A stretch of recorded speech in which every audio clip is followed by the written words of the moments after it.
Serratus bear plank hover. There are two really important things that we're working on here. Number one is our serratus anterior activation, and number two is our deep core coordination activation from the bottom up. You're going to get into an all fours bear position, and what I want you to make sure of here is that in this position, number one, you're not just locking out your elbows for stability, okay? So make sure you've got a tiny gentle bend in your elbows. We don't want to be relying on our joints. We're trying to rely on our muscles here. The next thing that we're going to do is push the ground away from us. I want you to think about getting the middle of your back from in between your shoulder blades kind of up towards the ceiling. What I don't want you to do is push your shoulders up towards your ears, okay? So shoulders stay away from the ears. You're just thinking about getting this middle portion of your back right here kind of pushing up towards the ceiling. That's making sure we're getting that really nice serratus anterior muscle on. From here, don't tuck under, okay? You don't need to like squeeze your butt or anything like that. We're just kind of looking for like a neutral back. Whatever that means to you is fine. We just want to make sure we're not overly tucked under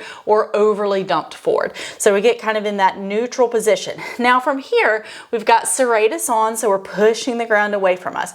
I want you to take an inhale, and we want to feel that inhale stretching from the inside, really kind of getting into this area in between the shoulder blades. Then on your exhale, what's going to happen is you're going to slowly lift your knees up. As you lift your knees up, I want you to think about this part, your low part of your belly, coming up as you lift your knees. What I don't want you to do is lift your knees and do this, okay? So we don't need to crunch down to lift our knees. That's just going to kind of put pressure out here. And what we're doing is we are trying to wire the bottom up tension to happen during the harder part of the movement. So as we bring our knees up, I want you to think about exhale and let tension come from here up, okay? So once again, you're going to press through the ground. You're going to inhale. Think about feeling that stretching from the inside in your rib cage, especially that posterior portion. And then you're going to open your mouth, you're going to exhale, and you're going to slowly and gently lift your knees.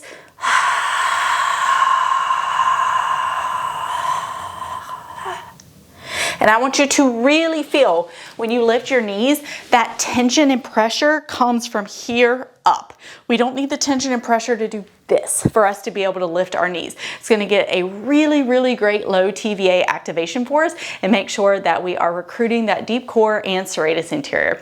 All right, that is your bear position deep core hover.